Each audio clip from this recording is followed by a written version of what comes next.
Kuyintokozo enkulu ukukhuluma nawe kwi-channel igama kuPastor Weningi. Sibheka la udabula amabhubhu njengenjwayelo. Sicela nje ukwenze okubalekile leyo ungaqala ukwenza uma ukuthi umusha kwi-channel siyacela nge-subscription ke subscriber. Siyacela ukuthola le video le. Maningi eswenzile ama-video esikhathini esendlule ungakwazi ukuthi uphinde wabheke. Namanje sizowenza insuku zonke ama-videos ehleze khona ngo-9 ekseni nango-3 ntambama. So siyacela ukuthola le channel. Kanti uma ukuthi umuntu obusisekile, umuntu onamandla, siyacela ukunikele uphonse izifaneni. I-support yakho will be highly appreciated. Sibheka la iphupho elikaLindiwe okwamalazi ukuthi siyabonga nceke kaNkulunkulu. Lindiwe from eSwatini kusho ukuthini kuphupha ubulawa amehlo ngemehlo ungaboni kahle. Shula ukhuluma ngepartially blind noma ke ukuba blind nokuba partially blind is almost the same noma kusimile cishe kusho into ethi ayifanani.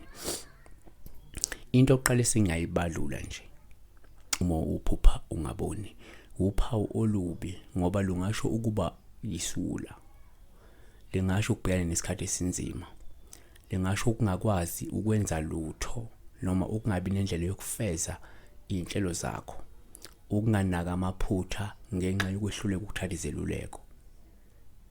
Number 2, uma uphupha ungaboni uphawu ngokwesintu olumele elisuke lusho ukuthi ke kumele uzame ukuqaphela ngoba ke kungenjalo usuke uzobhala nolaka noma ke insukuthelo evela kwelamathongo ngenxa ke yokwenza amaphutha noma ukwehluleka ukuqaphela uma wenza amaphutha.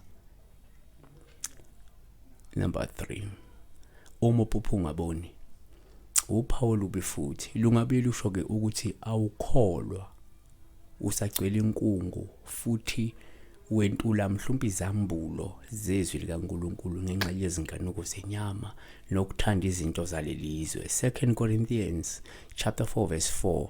In their case, the God of this world has blinded the minds of the unbelievers to keep them from seeing the light of the gospel of the glory of Christ, who is the image of God. Number 4, uma uphupha ungaboni upha uma ungumntwana kaNkulunkulu esuke lusho ukuthi kumele uzilungise ngoba ke awukho msulwa futhi wentula ukulunga, wentula ulwazi nokuzilawula nokubekezela mhlawumbe noma ubungcwele kanye nenkathalo nothando. uPeter chapter 1 verse 9 to 5 ithi for this very reason make every effort to add to you faith, goodness, and to goodness knowledge, and to knowledge self-control, and to self-control perseverance, and to perseverance godliness, and to godliness mutual affection, and to mutual affection love. For if you possess these qualities in increasing measure, they will keep you from being ineffective and unproductive in your knowledge of your Lord Jesus Christ. But whoever does not have them is nearsighted and blind, forgetting that they have been cleansed from their past sins. Number 5, ifuna sikuveze futhi ukuthi uma uphupha ungaboni omunye kungaba uphawu kwesinye isikhathi nje usuke lusho ke ulaka likaNkulunkulu osuke luzokwehlela ngenxa ke yokuphambuka noma ngenxa yesiphambeko nokungamesaba uNkulunkulu. uDeuteronomy 28 verse 28, the Lord will smite you with madness and with blindness and with bewilderment of heart.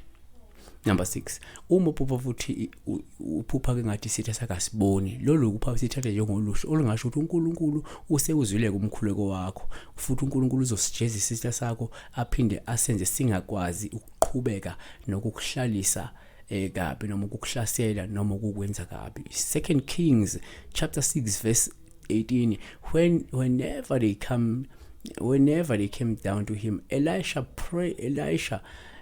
prayed to the Lord and said, strike these people with blindness, I pray. So he struck them with blindness according to the word of Elisha. Number 7, kanti ke futhi uma ungaboni uphawu olungaba isexwayiso nje ngencindezi, ukwehluleka kwemizamo yakho, isijeziso ukwahlulela nolaka nje kaNkulunkulu ngenxa yokona phambi kaNkulunkulu. uZefaniya chapter 1 verse 17 ithi I will bring distress on mankind so that they shall walk like the blind, because they've sinned against the Lord. Their blood shall be poured out like dust and their flesh like dung. Asivaleke ngako ukuthi uma ungaboni uphawu olungabe usuke uzobhekana nomphumela omubi wesinqumo sakho sokungaguquki noma sokwenqaba ukwenza ukulunga noma ukumelana nevangeli nokuzonda inkolo nokungamfuni uNkulunkulu. uJohn chapter 12 verse 40, he has blinded their eyes and hardened their heart, lest they see with their eyes and understand with their heart and turn, I will heal them. So iloko besikubheka la ukuthi uma ngathiwa uboni, you are partially blind or you are blind, completely blind, nako okungavela ngasho ulaka nenkinga nobunzima. Kungasho ulaka lamathongo komunye, kungasho ulaka likaNkulunkulu ngenxa yezinto ezihlukahlukene, yabona. Ngasho kwentula ulwazi oluthile oluthinta uNkulunkulu. Siyabonga. Siwe